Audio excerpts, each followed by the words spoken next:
Any swing from a thread? Take a look overhead.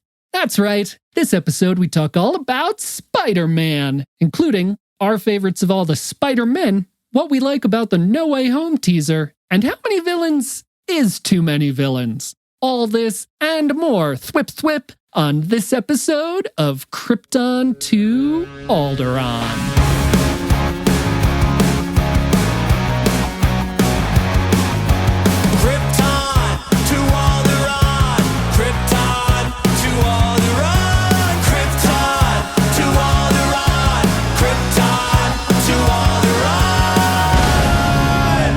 Welcome, everyone, to Krypton to Alderaan. Listen to this podcast and your journey to the dark side will be complete. I'm Joey, your Star Wars lover. Isn't that a song? I'm catering it to my Twitter handle. And with me is Royish Good Looks. Hello, podcast. Robin needs a new nickname. Hello. And Dr. Lorelei. Hello. And we're your friendly neighborhood podcast that talks all about nerdy pop culture stuff, but it's mostly Star Wars. If you'd like to get in touch with us, reach out with your feelings. We're on Twitter at Krypton Alderaan. We're on Facebook and Instagram at Krypton to Alderaan. And we're on YouTube. Wow. So subscribe and smash that. Respectfully interact with our like button. It's the gin. I told you it was strong, Joey. Also, it would really be a huge help to the show if anyone listening could leave us a review on Apple Podcast. Every podcast says that because it's true. So it's very easy, just like 5 stars and a sentence. Super duper easy. And one last thing, listeners, we love each and every one of you. And we love each and every one of you equally. And if we had more listeners, we would still love you all just as much. So if you could please share our podcast however you'd like with friends on social media in any way you can, that would be really great. And we would really appreciate it. And that's that. Hi, everyone. Hi, Joey. How y'all doing? Hi. Royce, what's going on? This week, I am into, and maybe not even just this week, maybe for all weeks to come, I'm into this podcast called The Soundtrack Show. And it's by this guy that does sound design for Star Wars. It's freaking awesome. So we did a whole episode talking about Star Wars music. And this guy, David W. Collins, and The Soundtrack Show blow anyone's analysis of Star Wars music out of the water. He literally sits down and it's like every movie of Star Wars, A New Hope, Empire, Return of the Jedi, and he has like 3 or 4 part episodes for every single one. Incredible trivia about the music theory, placement of things in the movies, stuff they deleted that was in a scene, but then they replaced it with other stuff. The dude has like, it's crazy trivia knowledge that he has about soundtracks. Not just Star Wars, but Jaws, Lord of the Rings. I have yet to get to these episodes. They're like 45 minutes each, so they're pretty hefty. It's freaking awesome, man. Nice. So have you only listened to the Star Wars ones? He did a couple episodes that were like, here's how to think about music, even if you're not a musician. And he kind of like breaks down a couple of concepts. And then he did an episode about Super Mario, which was also really interesting. And so I heard that one. I heard A New Hope and Empire. I'm going to do Return of the Jedi next. But yeah, I haven't heard any of the other non-Star Wars or non-Super Mario episodes. But he's really captivating. Even if you're not like a music nerd, he explains everything under the guise of like, you know, the average fan. So it's awesome. You gotta check it out. What's it called again? The Soundtrack Show. And what's this guy's like backstory? What are his credentials? I'm gonna need to see a CV. He's a sound designer. So he did the sound for Republic Commando and like Star Wars Bounty Hunter. And you should see Joey's face right now. Yeah. I don't think I've ever seen his mouth get any wider. I just started playing Republic Commando and tweeted a very funny tweet about it. So I guess he uses a lot of Republic Commando sound effects in the Bad Batch. And he's just a music Star Wars nerd. And nice. I guess he's done a ton of other projects. I can't name them all, but it seems like most of them are Star Wars related. He used to work for Lucasfilm or LucasArts, and now he's in the whole, new Star Wars family. Oh, nice. So he actually continues to do sound stuff for Lucasfilm and Disney. And I stuff. think he is also doing or did Visions, that upcoming Star Wars thing. That's awesome. Yeah. So he's cool. He's very cool. Nice. That's great. 10 out of 10 will listen. I love Star Wars. Robin, what do you got going on? Royce, leave that in. I mean, my big thing this week is I discovered that 30 Rock is back on Netflix after however long. It was on Netflix. I used to just put it on in the background and have it as my comfort background noise. And then they took it off, and then it was on Hulu, and I assumed it was going to Peacock, which I am not ever going to pay for. But now it's back on Netflix, so I watched a bunch of 30 Rock this week, and I'm happy to report it stands up. It is still just as hilarious as the first time I saw it. Royce disagrees, but that's okay. I have never, ever seen an episode. I think I've seen a couple. It's so good. I've heard it's really good. Is that your favorite of all sitcoms? Is that considered a sitcom? Yeah, I think so. I don't know. That's definitely like my top 3 Well, TV because shows I know of you all like time. The Office and Friends, and what's the other? Parks and Rec. I would do like The Munsters, 30 Rock, Parks and Rec as like top 3 TV shows of all time. Interesting. Maybe we should we do a like favorite TV show episode of this of our podcast? Yeah. That sounds good. Huh. I have a lot to talk about. Let me write that down. All right. That's for audio effect. Good job. Thanks. Lorelai. Hi, Joey. It's been a hard binge of Love Island for the most part. Goodness, that's not where I thought you were going to go. And Doctor Who. Yeah. I mean, both. We've been alternating because at a certain point, like, I think we went a little too hard on Doctor Who. We're not the problem. It's No, we are not the problem. It's sad. It's so sad because I love that show. I love Doctor Who. I have never turned off an episode of Doctor Who until Capaldi and Steve Moffat, who's writing a lot of it during this time. And I've turned off 2 episodes. Yeah. And the second episode I turned off, I gave the controllers to Lorelai and I said, just put on Love Island. Like I would have rather watched Love Island. You know how bad it was. It's so I don't, you know what? That was a bad episode. It didn't make any sense. There's been a lot of bad episodes. But anyway, we're also watching Love Island, which is always good. Incorrect. I think Joey's like addicted now, though.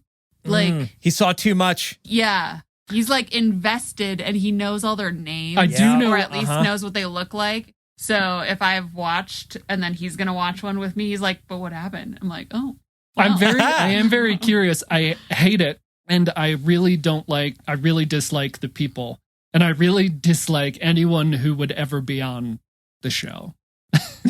I don't think any of them are likable. You know what? All the normal people leave very quickly. Yeah. So they're all like supermodels who stand around and say, the most important thing to me is personality. And then it's like, fuck off. They're not catering to you. They want people that like the petty, issues and drama, which is a lot of people. You're like in a different, maybe not a minority, but a different sect of viewer. Yeah. Not for you. Where's all the superpowers at? Am I right?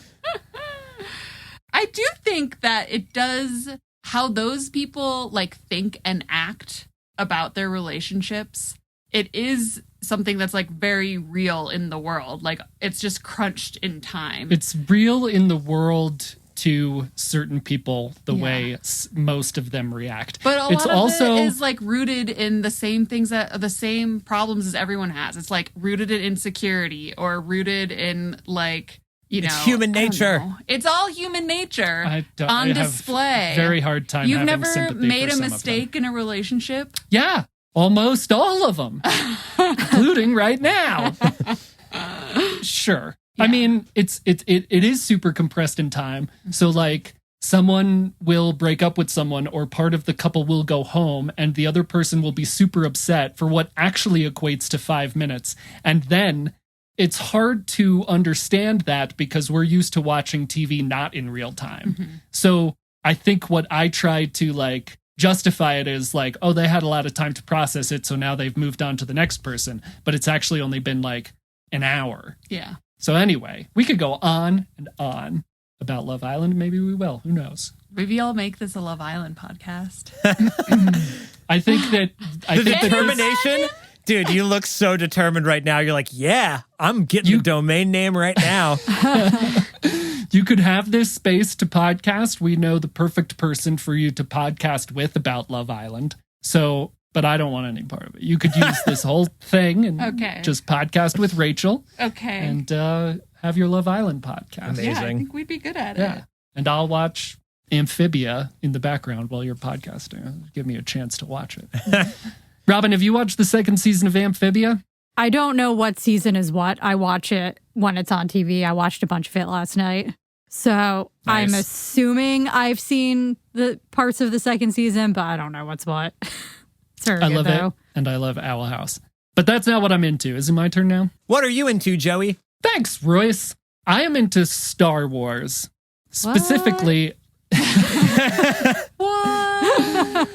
I just finished The Rising Storm, a High Republic novel by Cavan Scott. And it's very, very good. As I've said, the High Republic continues to not disappoint. But specifically, I wanted to bring this up because as we've talked about before, I put a lot of pressure on pop culture to sort of do the right thing and send the right messages when it comes to a lot of stuff. One of those things is mental health.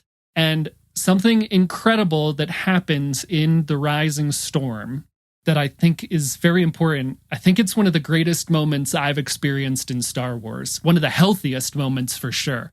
There is a character, I'll try to be vague enough so it's not spoilery.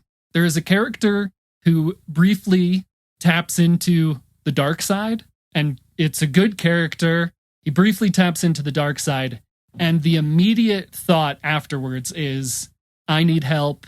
I need to tell my friends, and they can help me. There's no bullshit like keep it a secret, drama, no one will understand type stuff. I shouldn't say bullshit. I understand that, like, obviously that way of thinking, and so you're afraid to let people know and be vulnerable and be honest and stuff. But it's a very healthy moment, and he thinks about it, and it's written in a very healthy way. And then there's no consideration that his friends would even... There's only the consideration that his friends would help. And then he does tell his friends, and they're there for him, and they understand, and they're like, we'll get through this together, and all this beautiful, wonderful stuff. It's very healthy, and it's a great moment. And read The Rising Storm, read The High Republic. It's really, really good stuff. Cool. That's what we've been into. Is that your line, Royce? No, you can have that line. Okay, on to the next thing. This episode, we're going to talk about Spider-Man. Specifically, I'd like us to get into some of the stuff in the teaser trailer. We've had just a little bit of a sight of the next movie, and we have no business talking about it as much as we're gonna, but we're gonna. So, first I'm going to go to Lorelai, which has backfired on me in the past, but we're going to go with Sure it. has. What Spider-Man have you seen? Like, how familiar, which ones? I've seen the Tobey Maguire. I think there's 3 of them. Yes. I think I've seen all 3. Okay. Not positive I've seen all 3. It would have been when they came out, which was... early 2000s. Yeah. So I don't really remember. Didn't see the in-between ones, whoever that guy was. Andrew Garfield. Yeah. How many of those were there? 2. Okay, so I missed those. Okay. And I've seen Into the Spider-Verse. Uh-huh. And I've seen the new ones with what's-his-face? Tom Holland. Tom Holland. Okay, so you've seen Civil War and Homecoming and Far From Home. Far From Home. Yeah. Okay, Yep. I think that is all. that's all of them. Mm-hmm. No. Well, Avengers. Yeah, I've seen okay. all the MCU ones. Right, got it. No cartoons? Not a one. All right. I think we had a video game when I was a kid. A computer game. Oh, computer A game. computer game? A computer game of Spider-Man Okay. I think it was the Tobey Maguire one because I remember his voice being in it. All So right. there you go. That's good. That's more than I thought. I was expecting you to have not seen any of the ones pre-Tom Holland. Just making a face for no reason. For a lot of reasons. Royce, where did you start? I'm glad you mentioned cartoons because, yeah, I wrote that in my notes, like classic 90s nostalgia, Spider-Man cartoon, like Sunday mornings. Yeah, man. There's so many good 90s cartoons. We should do an episode about that. Whoa. All right. Writing it down. Wonderful. And yeah, so I'm not like a connoisseur of Spider-Man, but I watched it a lot as a kid. I have good memories of it. I don't have all the trivia, but yeah, similar with Lorelai. I've seen all of the Tobey Maguire ones, and I've seen bits and pieces of the Andrew Garfield ones. I might have seen the first one start to finish. Don't have a huge recollection of it or like an attachment at all to it. I don't think I saw the second one. If I did, it was just bits and pieces. And then, yeah, I've seen all the MCU ones. I think that's all the Spider-Man. Was there any other cartoon for Spider-Man? Oh, there's been the a 90s bunch. One? I can't really recall any that I was into. You'd probably recall me watching it in college because you sang the theme song all the time to Spectacular Spider-Man. Oh, yeah, Spectacular. Yeah, okay. Yeah. I do remember that one. Yeah. Yeah. I liked that one a lot. But you know what? It's not my turn. It's Robin's. So I've seen all of them except for the Tobey Maguire ones, which I don't think I will ever watch. You haven't seen like bits and pieces though? Like you just never... I'm sure I've seen bits and pieces on TV, but anytime it's on, I'm always like, nope, something else, anything else. Right. They just look very terrible, and I won't watch so that's them. interesting. I think that might come up later in our That's not why you conversation. didn't see them though, right? You just didn't see them because you didn't see them for... Well, I didn't see them because I didn't care because I don't particularly care for Tobey Maguire, and they looked bad. Got So in the early 2000s when they were coming out, were you seeing other superhero? Like, were you going to see X-Men and stuff? Or were you just not on the No. whatever? We need to bring Robin into the pre-MCU comic book movies because she hasn't seen the first X-Men's and she hasn't seen the first Spider-Man's. And I think because that... the first X-Men also look very terrible. I've Yeah. seen the good X-Men movies. Well, the good ones I've also only get seen bad. I think it's worth pursuing though because it's a different era of comic book movie. Maybe this is a different podcast episode, but like I like the pre-MCU stuff. But that was before they figured out how to make a good superhero Sure, movie. sure. So I'd see the commercials and be like, wow, those look stupid. That's what I'm makes them never watching interesting those. though. It is interesting to watch the evolution, and then, yeah, we should do a pre-post MCU. Hold on.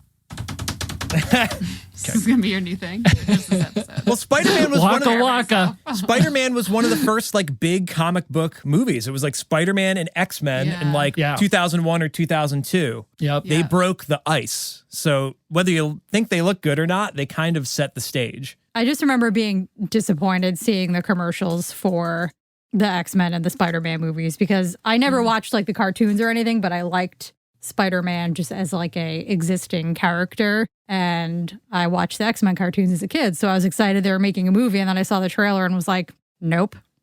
Huh. So you liked Spider-Man before then. So what was your like real introduction to Spider-Man? Do you have recollection of that? No, I think I just in general was aware of Spider-Man as a character and always thought it seemed like a really cool character. But I didn't read like the comics or watch the cartoons or anything like that. I think I tried to watch the cartoons and I wasn't into them.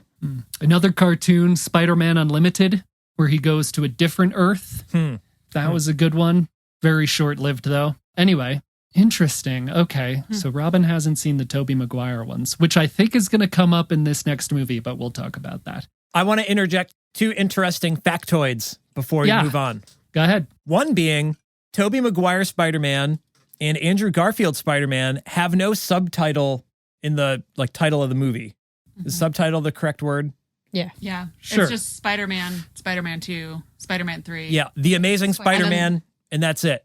There's it doesn't have a cool secondary title. And I think Well, that's because it was the first ones, right? I guess they were okay with it just being a number. Yeah. But the MCU didn't really start doing that either Yeah. until Iron Man. Spider-Man? Right? Did Iron Man have? No, it was just Iron Man 2 and 3. Yeah. And then we got like Thor Ragnarok and Spider-Man. Well, it's Sony. They were and like, oh, wait, we don't have to use numbers? Wow. yeah. But I think that's another So- interesting transition. And I would argue that the new Spider-Man titles are great. Homecoming, Far From Home, No Way Home. It's like, it's cool. I like that. It's on like the level of Star Wars where there's like a theme to it and it makes sense, kind of defines the movies. And then my second factoid, there has been a Spider-Man appearance in cinema for the last 5 years in a row, excluding 2020. Civil War, Homecoming, and yada, yada, yada. He's been in a movie every summer for the last 5 years. I think that's pretty cool. It is very cool. Maybe I'm going to pounce on that point instead of like going through my history with Spider-Man. I love Spider-Man. I've seen everything, blah, blah, blah. The great thing about him being such a presence now, as you just said, he's just one of the greats. The thing that like attracted me most to Spider-Man as a kid, as a like little scrawny nerdy kid, right? So the thing that attracted me to Spider-Man was like he was this little scrawny nerdy kid that just happened to have superpowers, right? That's the way it was when I was that's the Spider-Man I knew when I was growing up. It is in part why I don't really appreciate the Andrew Garfield movies to the full extent, because he's like cool skateboarding Peter Parker. And like Peter Parker always had powers. He always did the right thing with them, apart from one time, which taught him a lesson. But his life wasn't always great. You know, he wasn't some rich playboy who had powers and just did whatever he wanted to all the time. He went to school. He had money problems. He had girlfriend problems. He was like an everyday person who just happened to also have superpowers. Yeah. And I loved the relatability of that. And like, everyone wanted to be Peter Parker in my mind. Maybe that's just because I wanted it so badly, but there was just that. I mean, he was just like the Superman for everyone. So yeah, I love Peter Parker and I loved Spider-Man. And it started with the 90s cartoon for me. I loved that show. To this day, it's got the best Venom arc ever of anything ever. I mean, I don't keep up with the comic books now. I've read some of the Venom stuff, but man, that 90s cartoon was good. Here's another question for y'all. Does Spider-Man have the best theme song? Royce, you're the theme song guy. What do you think? Has he got the best? So he's the one that you could definitely like sing because he's got his name in the theme song. Maybe that's just that. Is that just from the cartoon that they actually sing Spider-Man, Spider-Man? Well, that's like that Aerosmith weird version, which is like radioactive Spider-Man, which is like a take on the original. But so we've got that against the X-Men theme, against the animated Superman theme and the animated Batman theme, but you also had like the 60s Batman theme, which was like, you know, we all know it, right? So I think Spider-Man had the best theme. Every time I hear it, I think about the scene from the Simpsons movie with Spider-Pig. All right, moving on. It's so funny. has been turned a little like memey, and it is kind of like a corny theme, but it is iconic. I will give you that. I don't know about the best, but it's iconic. Spider-Pig. Pig Sorry. does whatever a spider pig does. I'll also say this just real quick. I was super into the 90s cartoon right when I started to get into comic books. Like a friend of the family, we were out somewhere and she bought me a Spider-Man comic book, and that was like my introduction into Spider-Man comic books. And I was a kid, like preteen. And I haven't read that much Spider-Man comic books, but of the ones that I have read, the one that she bought me that day is the darkest. It like, I don't even remember it being a Spider-Man story. It was a Cletus Cassidy Carnage story, and he just straight up murders police in it, like in the first few pages from my recollection. Anyway, so that was my introduction into Spider-Man comic books. Just Carnage, who we'll see in a movie coming up, just going ballistic. And I mean, Lorelai, are you familiar with Carnage? Nope. He is a Spider-Man villain. A symbiote from outer space comes and attaches itself to serial killer psycho Cletus Cassidy, and they create a villain called Carnage who has a little bit of Spider-Man powers. Actually, why would I know that? Probably because we watched Venom together. Oh, yes. Anyway, so we're gonna make this a little bit of a Spider-Man round table. So of the ones you've seen, who is your favorite? I mean, I'm going to say Tom Holland because I think he's done the best job. Yes, that's great.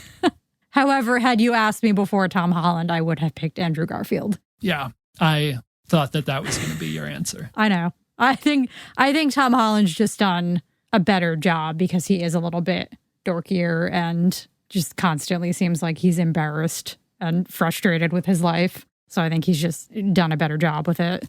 Yeah, and he's young. Like they cast it correctly based on my knowledge of Peter Parker and Spider-Man and stuff. I would agree with everything you just said. And I love that the new Tom Holland's movies tie in with everything else that's going on. It's very satisfying. I do think he does a good job. But man, I'm a sucker for the OG. Like Spider-Man 1 and 2, I think they're already ingrained in my psyche as a kid. So I got to go with those. I like those. I don't know if I like them necessarily more than this new stuff because it's still going on. Like maybe when we see this next film, I'll be like, no, I'm totally sold on the culmination of Spider-Man. But yeah, I don't mind Tobey Maguire's. So I'm going to go with those. Minus the third one for obvious reasons. But Spider-Man 2, man, come on, I tear up every time. I haven't cried yet at a Tom Holland Spider-Man. So if they could pull that off in Far From Home or No Way Home, whatever it is, yeah, then we'll reconvene. Spider-Man 2 is very, very good. I feel like I watched it pretty recently and it still holds up, but it's very, I would say it's less of a Spider-Man movie and more of a Sam Raimi movie. The first one, I don't think was as Sam Raimi-y, but the second one you can watch and the way the like scenes are cut and the things that he focuses on, it's very like Sam Raimi, Evil Dead cinematography stuff. And it feels very like him. So Lorelai, with limited knowledge, I guess, what has been your favorite movie that Tom Holland, like MCU Spider-Man movie? I think I like his own movies, where like just the Spider-Man movies. I think they stand up on their own, but I think, you know, the Tom Holland Spider-Man is different from the previous ones because it's always been like a slice of the MCU. It's like his introduction into the, like the first Tom Holland appearance as Spider-Man was in Civil War, right? Yeah. So he hadn't had his own movie yet. Correct. So I feel like his whole story and that whole Spider-Man has like exists in the context of the MCU, which makes it a little bit more fun for me, I think, just because like if you're already familiar with the MCU, then like having one more little like no one would go see Ant-Man, right? Unless it's like unless it was part of this bigger picture, probably like it's I don't know. No, but that's a really good point. Spider-Man's obviously different because it's Spider-Man. Everybody knows Spider-Man, but well, none of these properties were doing well until the early 2000s. Yeah. It's why the Spider-Man movies got made. It's why Spider-Man, the cinematic rights got sold to Sony. Yeah. Because Marvel in the late 90s was going bankrupt and had to offload these properties. Like Spider-Man went to Sony, X-Men went to Fox. And so nobody gave a shit about these characters. Man, if somebody had that foresight. Yeah. Well, now, I mean, at least they're working together now. Like, we might never have gotten a Spider-Man in a Marvel movie, in a Marvel licensed movie, you know? So, yeah, just like crazy how that worked out. It's really why no one cared about Iron Man until Jon Favreau came and made the Iron Man movie in 2008. Same with Captain America, all of them. No one cared about any of them. So, yeah, it's still like no one would have cared about Ant-Man if there wasn't this universe to tie into. Yeah. You know what? You guys just made a really cool point because it's almost cooler that like the X-Men and Spider-Man weren't in the MCU because it did give those characters a chance to take the spotlight. Like the first Avengers could have just been Spider-Man and Wolverine, you know? Yeah. It would have been like a totally different universe. Yeah. But they didn't have access to those characters, so they had to use like less popular comic book characters, arguably. Yeah. Yep. Yeah, and now it gives them an excuse to go all spacey, wacy, timey-wimey because they have to bring in all these characters. Like they got to bring in the X-Men and stuff. And now we're messing with the multiverse, which gives them the perfect avenue to do so. And the Fantastic Four and all of these licenses that they haven't had access to. But that being said, I do remember really liking the Tobey Maguire movies when I saw them. Because I think I even maybe saw them in theaters. Like, you know, I was like 11 or 12. Yeah. Like we went to movies all the time, and They're a I remember really blockbuster. liking them, but like I wasn't like critically thinking about movies because I was 11. Yeah. Agreed. It really But was. They were big movies. They were a big deal. It was a great time. Late 90s, early 2000s was a fantastic time for nerdy moviegoers. Mm-hmm. I mean, and just in retrospect, what it has given us now, the Star Wars prequels, Spider-Man, and X-Men, and maybe the Fantastic Four if you want to throw that in there. But those I cannot go backwards and watch. Everything else I can. But just what it's given us now, like, we wouldn't have all this Star Wars content. Maybe we would, but it really like was the first rung of the ladder, right? We hadn't had Star Wars for 30 years, in a movie, and Star Wars, we had Spider-Man, we had X-Men. It was like if little golden stars could become my eyeballs right now, they would. Yeah, it was just an amazing time. I would say I think Tom Holland has done the best. When he was first cast, I was super excited because they had like the age right and everything, whereas like Tobey Maguire was, I don't know, 26 or 30 or something when they cast him, and he was playing like graduating high school student. And I said live action at the beginning of the question, and I regret that because honestly, I think Jake Johnson is up there as one of my favorite Peter Parkers. Is he the strung out guy in Spider-Verse? He's like old the fat Spider-Man. Yeah. That's awesome. He's Nick from New Girl. New Girl, and I love him, and I would love to see a live action version of like almost any or all of the characters from Into the Spider-Verse. Into the Spider-Verse is my favorite Spider-Man movie. But they get like a live action version of each of them, like actually have the voice actors play the part, I think would be incredible. Even if it's just a little scene in Far Away From Home, Can't Go Home. No Way Home. No Way Home. Go Big, Go Home. Okay, I take it back about the titles. Maybe they're a little confusing. Yeah, I can't keep track. But I would love to see them, and my ideal scene would be for them to all be like comparing their Spider-Man powers, and for Tobey Maguire to show his organic web shooters, and for like Jake Johnson to immediately vomit it over to the side. Because that's really gross. That's a really gross thing that they introduced. There was never a thing before that, the organic web shooters. Huh. That's Well, really, really gross. See, when that's I thought that's how it was supposed to be, because that was my first exposure to Spider-Man. I thought he like could do that, so I guess I didn't think it was gross. It's pretty gross. Anyway. Okay, cool. Well, I was like, he gains spider powers, and It makes spiders make sense. webs, so it makes sense. I'm really It sticky. makes less It's a little creepier that he wants to like develop technology that is Yeah, like, spider He's oriented. smart. like He's instead a of smart guy. He makes it himself. That's one of the coolest scenes in Homecoming, when he's like making the web fluid in chemistry class and like hiding it Yeah. under the lockers or whatever. Yeah, but like it seems more realistic that he would just have the power to do it. Ew, versus- where does it come from? Where does I it don't go? know. Where does it come from in a spider, Joey? Where does it go? It out of their butts. Well, for him, it comes out of his arms. That's really gross. So then how does Spider-Man become Spider-Man traditionally in the comics? Because I thought he got bit by a radioactive spider and became Spider-Man, but that is not how Tom Holland is Spider-Man. And I don't think that's how Andrew Garfield was Spider-Man either. I can't remember now. I think Andrew Garfield was that. They were at Oscorp and one of the spiders gets How loose. does Tom Holland get it? Tom Holland didn't have an origin story, but that's how he just like that's how he became. Yeah, they skipped. Is over there that. something else, Robin, that I'm missing that points to Tom Holland not getting his powers that way? I feel like every other movie has specified it and had like a Scene. scene with Yeah. that moment, and they didn't. So I assumed he just never had that moment. It was just like, I'm a nerd and I made a spider suit and I'm Spider-Man now. And I'm very No, strong. he had that moment. He had his whole origin story, but they didn't want to play it again, right? We Yeah. had already gotten it twice at that It's point, true. not including all the other stuff in the Japanese Spider-Man movie. So I think there's a scene where Tony Stark is like, how did you get powers, or how did this happen to you? And Tom Holland's like, it's a long story or something like that. But yeah, it's the same origin story. And they kind of make fun of that in Into the Spider-Verse, right? Where they like redo the origin story, like with each new Spider-Man that gets introduced. Yep. It's like, I'm Peter Parker and I got bitten by a radioactive spider, but they do that like 17 times or whatever. You know, Spider-Ham was a spider that got bitten by a radioactive pig. Yeah. John Mulaney. So going back, John Pig. Mulaney as a Spider live-action Pig. Spider-Ham. Yeah, I think you got Robin on board with that one. Yeah.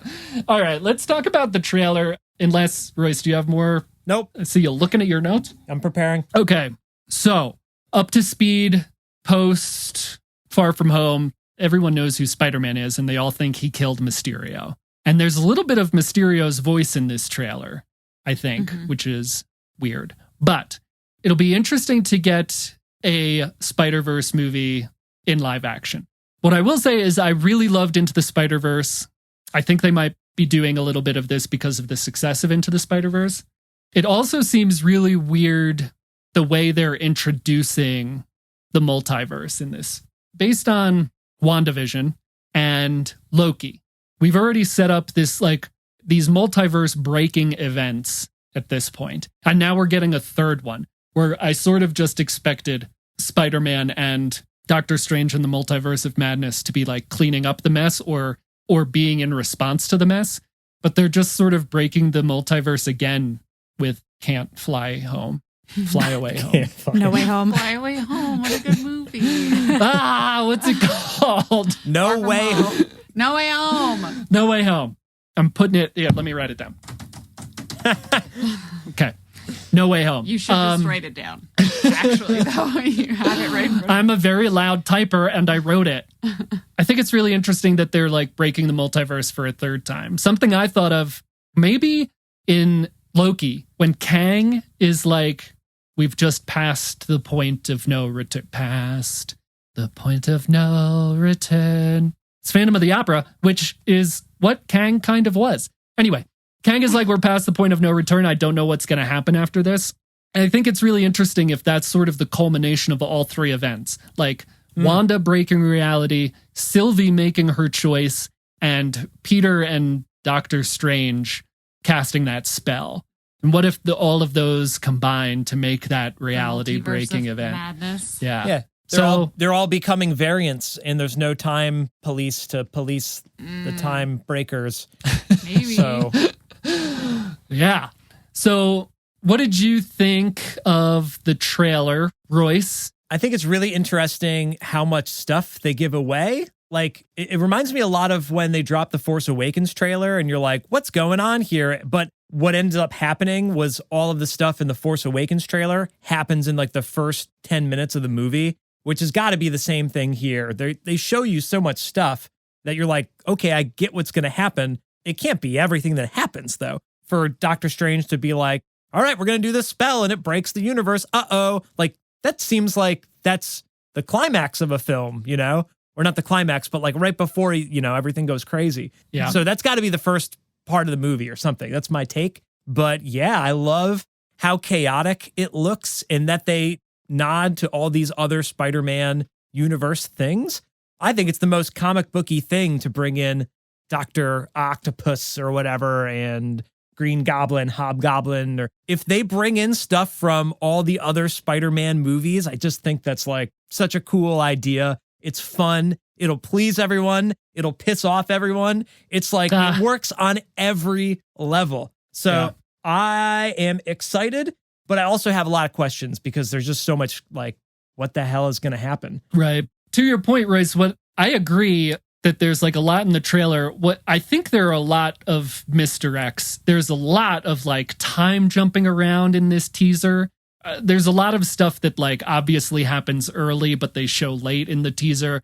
I think it's extremely confusing on purpose. And I think there's a particular scene at the end where they show Tom Holland as Peter Parker, and I'm not sure it's actually Tom Holland as Peter Parker. I think that's going to be a huge misdirection as well.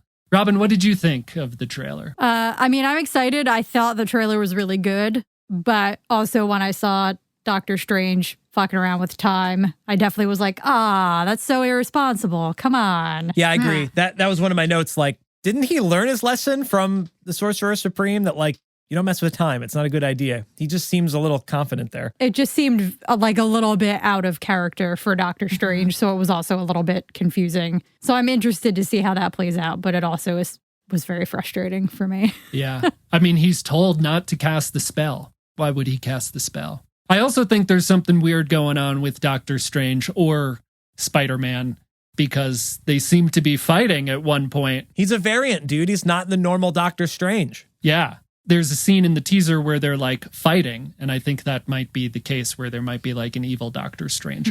Or it might be another misdirection because there is a great comic book run called Superior Spider-Man where Doc Ock takes over Peter Parker's body, like Doc Ock is dying, and he puts himself in Peter Parker's body, and Peter Parker goes into Doc Ock's body, and then Peter Parker in dying Doc Ock's body is like, with great power comes great responsibility, and then Doc Ock in Spider-Man's body is like, okay, I'll be good. And then it's really good. And so anyway, I wonder if that's happening in that scene. Lorelai, what did you think? I think it looks good. I think the fact that they're like yet again messing with the space-time continuum is timey-wimey. Like it's so timey-wimey. And they're doing it again, which they've done in like now several MCU movies in a row. But in the past, we know that Kang was there and being like, oh yeah, controlling that's okay. yes. Yeah, you're allowed to do that. But now we're like, maybe it's not allowed, so maybe that's why stuff's getting so messed up. But that being said, I feel it's kind of like a continuation of the same themes in that way, right? Where they're like, oh, we could just make this confusing as fuck and we don't have to explain anything. That makes their jobs a lot easier. Well, also, people were really pressuring the studios for a trailer. Yeah. And, like, actually, one of the studios tweeted with the trailer and was just like, y'all better watch this as many times as you asked for it. Yeah. It actually leaked, and that's why they released it. Yeah. But, yeah, I think they just made it as confusing as possible. But, I mean, the movie... the movie itself. The timey-wimey stuff is super confusing and makes it easier to tell stories because you can just do whatever the fuck you want, right? Nothing matters. So, exactly. If nothing matters, then they can just do whatever they want. So it makes their jobs a little bit, I don't know, maybe it doesn't make it easier, but it's something they're doing a lot right now, which is like, you know. They're having fun. They're making fun. the movies very comic booky, which I think is what we would talk about in an episode like pre-post MCU episode. But other than that, it looks fun. I like Doctor Strange. He's a fun character. I liked the little funny interactions. Steven? He's like, that's not what I meant. Doctor. As a doctor, I understand. Yeah. I mean, it looks good. I liked that MJ is still like chill with the whole situation. Yeah. I was kind of worried that because the way the last movie ended, it's like they're swinging around, they're like going on a date or whatever. And then all of a sudden it's like, Peter Parker is Spider-Man. And it's kind of like, oh, well, this like fun moment for him was over, but she's like still on his side and stuff. So that's kind of nice. Yeah, she's helping him. I love their love story. Yeah, so nice. Yeah. And I love Zendaya. I think she's great. So, and also I think they're smart bringing back What's-His-Face for Doc Ock because nothing sells a movie like to a millennial like just a little bit of nostalgia.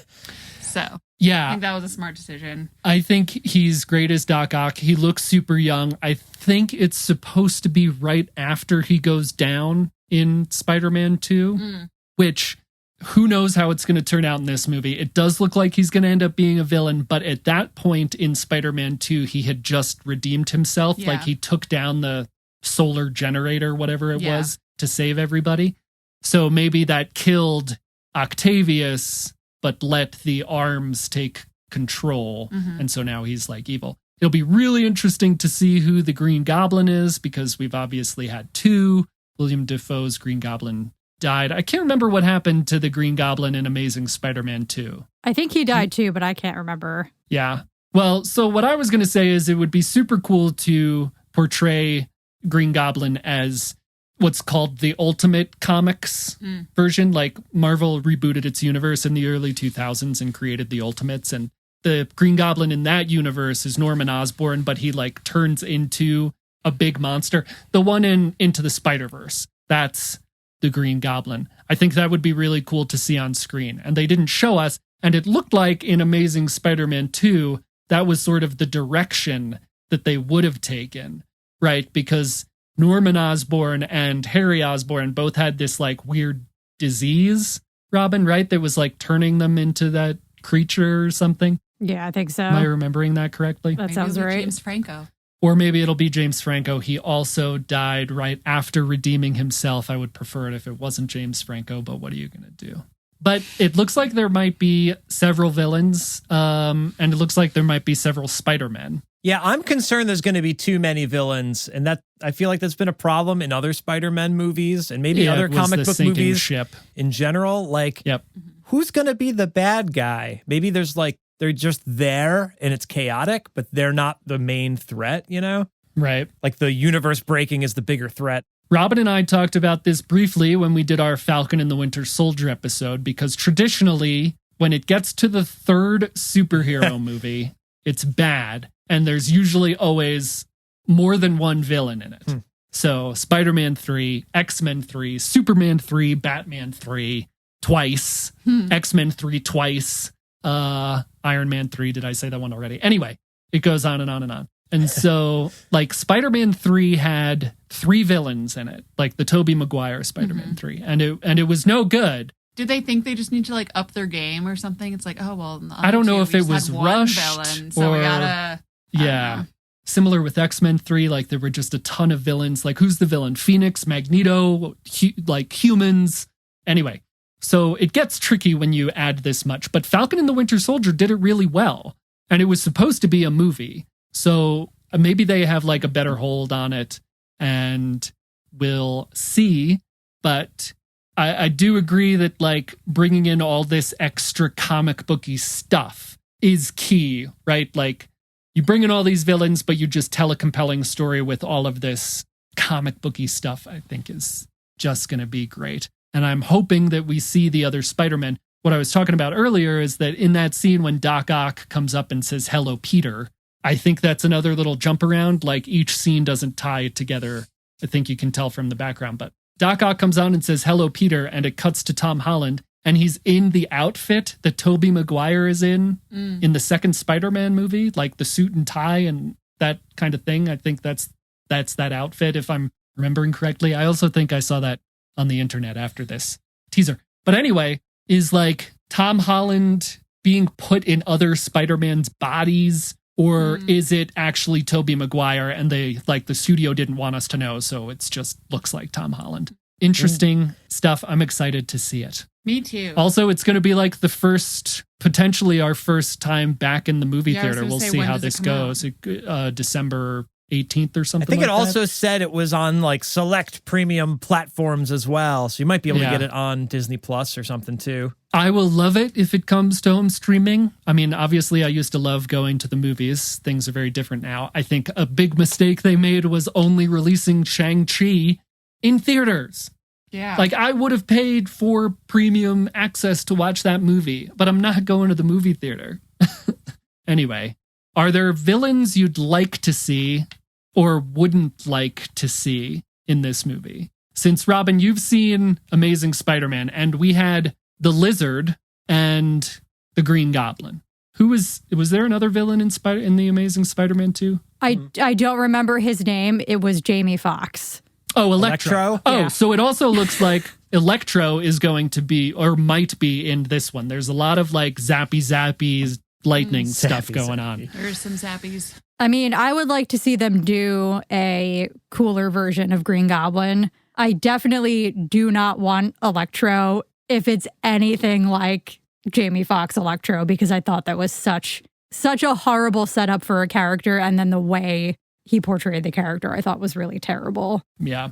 I loved the way the character was set up, but I hated the way it was executed, like in the second half of Act 2 and 3. Like, he was like this nerdy guy who worked for Oscorp, right? And then this horrible thing happens to him and he wants revenge. But like, again, a key thing would have been if someone like Peter Parker can go to a villain like that and say, "Hey, you don't have to be the villain. It sucks what happened to you, but we can do this together. We can use these powers for good." I think it's in Spectacular Spider-Man, Peter Parker convinces Sandman to do just that. You can be a hero. Anyway, so I didn't like the way it was executed. but a cooler version of Green Goblin I'm on board with. Royce, based on your Spider-Man cinematic knowledge, got anyone you want to throw in there? I hope they do a good job with the villains they do introduce and that it's not too convoluted. But I think it would be cool if they like tease Kang or Krang, whoever is. It's Kang, right? It's not Krang. Kang. Or Kraven. Maybe not everyone that's a cinema fan only and not watching the Disney Plus series. Maybe they won't know if they didn't see Loki. And maybe that would be like going against all of our other canon conversations. But it might make sense to tease him in there somehow, like they did with Thanos. So maybe a little bit of Kang. What about Kodos? Any Kodos? No? Nobody? You're breaking the universe, Robin. Didn't they also, while I'm thinking of it, wasn't Rhino also a guy in Amazing Spider-Man? At the very, very end of the second one. Yes. Paul Giamatti. I would like Rhino to not be in this movie. I would love those. I would love those classic Spider-Man villains to come up. Like maybe not in this movie, but in future movies. Rhino, Kraven, everyone we saw in the like 90s cartoon, I think they could do a really good job with. Lorelai? I'm trying to remember which villains were in the Tobey Maguire movies. There was Green Goblin in the first one. Yeah, and then Doc Ock. Doc Ock and a little bit of James Franco as Green Goblin in the second one. And then in the third one, Green Goblin, Sandman, and something that they like to call Venom. Right. I mean, we know that Doc Ock and Green Goblin are going to be in this one, right? Mm-hmm. Cool. I don't know any of the other like classic Spider-Man villains, but they'll probably try to connect it to the MCU in some way. So I don't know. I feel like Kang is the probably most obvious and like they're really good about knowing the timeline. So like, you know, this is everyone who's like really involved in the MCU will have just watched Loki, right? And then this is the next thing. There's no other MCU things between now and this movie. So they're going to know that for the people who watch Loki, that's fresh in the mind. They're going to want to make that connection somehow. Maybe it won't be in the actual movie. Maybe it'll be like a post scene. The post-credit scene where it'll be Kang. It'll be like involved somehow. I think we might get a glimpse of him at the beginning of the trailer when they cast the spell. There's the wormhole, spacey looking stuff. Yep. And I think we might see Kang in that experience as we're going through the movie. Yep. Are there any like Doctor Strange villains? I have absolutely no idea. You know, like how many? There's Doctor Dormammu, which was also a Spider-Man villain in the 90s cartoon. And there's the wizard who goes dark at the end of the first Doctor Strange movie. I can't remember his name. Yeah. Because the way they've set up this movie, it's not just a Spider-Man movie. It really, like, Doctor Strange seems to be, like, a very important... Oh, that was going to be one of my questions. Like, does he point. F off, or is he, like, a side character in the movie, you know? It seems like he's going to be a big deal, and he's going to be there for the whole thing, but, like... I want him to F off. Something... I like it. Something I'll dedicate 1 minute to. Time me. I love these Spider-Man movies. What I don't love is that he's like Iron Man Jr. and now Doctor Strange is going to be a big part of this one. The greatest thing about Peter Parker to me is that he always stood on his own and he always did whatever he thought was right, regardless of like the Avengers or Captain America or Iron Man or whoever. He was his own. Peter Parker was himself, and he put on the costume and he saved people's lives. I don't want him to take over Stark Industries and take over fill Tony Stark's shoes. Just want him to be Spider-Man. Anyway, this is my awesome, amazing Venom action figure that I bought in Target when I was in high school. Pretty sweet. I've kept this for many years. I just want to see a good Venom in live action. We watched Venom with what's his name? Tom Hardy. Yeah. It's a fun movie. I just want Venom in a Spider-Man movie. That's the end of it. Mm-hmm. That's the villain I want to see. Yeah.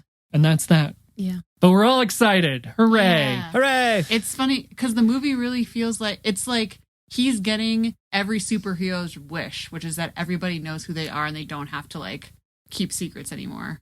And it turns out it's real shitty. Well, another great thing about Peter Parker is he kept his secret. No one knew who Peter Parker, when I was watching Spider-Man TV shows and reading Spider-Man comics, Mary Jane, sometimes maybe Aunt May knew who he was. Mm-hmm. The Avengers didn't know who he was for a super long time. When the comic book version of Civil War came out, he unmasked in front of everybody. Tony Stark convinced him to be on Tony Stark's side, and they held a press conference, and he took off his mask, and he said, I'm Peter Parker, and I've been Spider-Man since I was 14 years old. And J. Jonah Jameson, faints.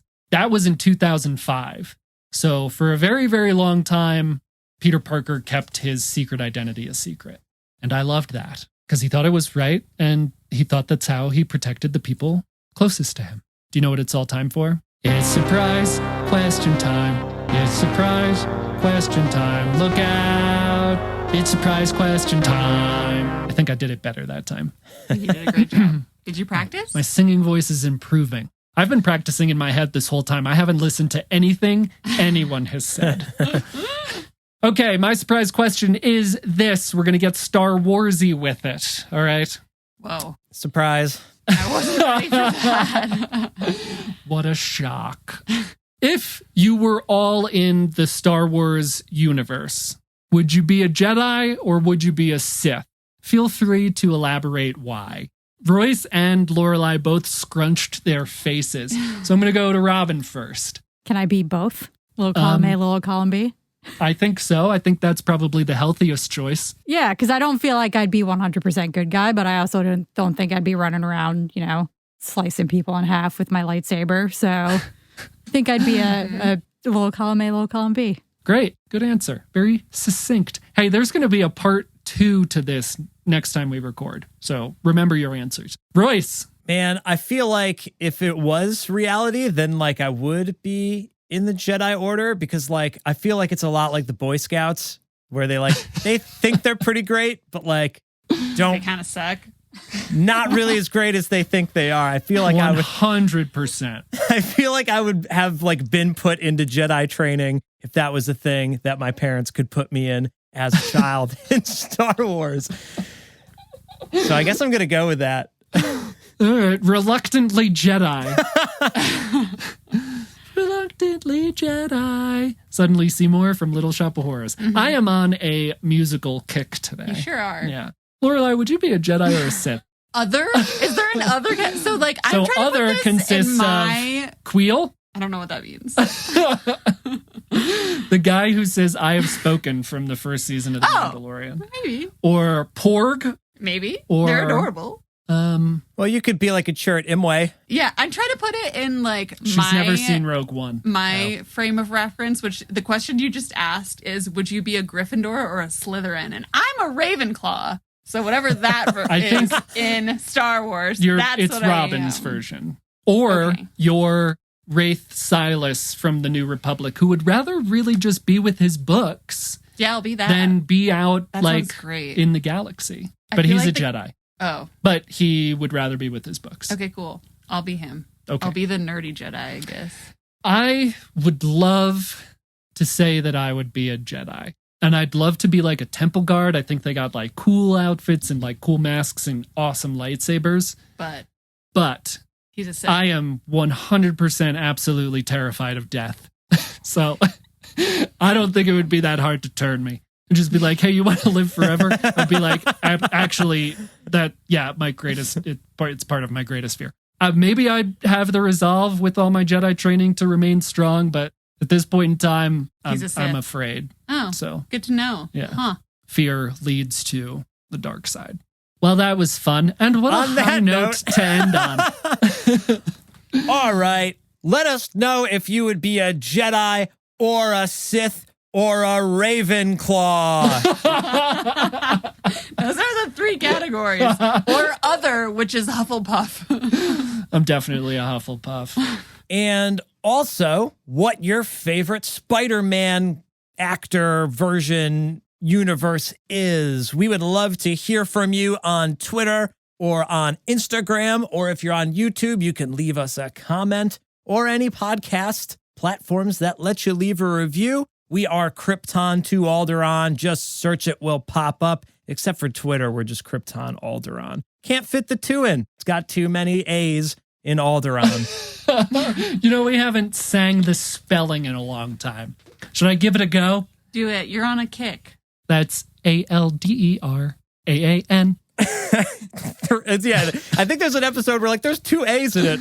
No, there's 3. 3 A's.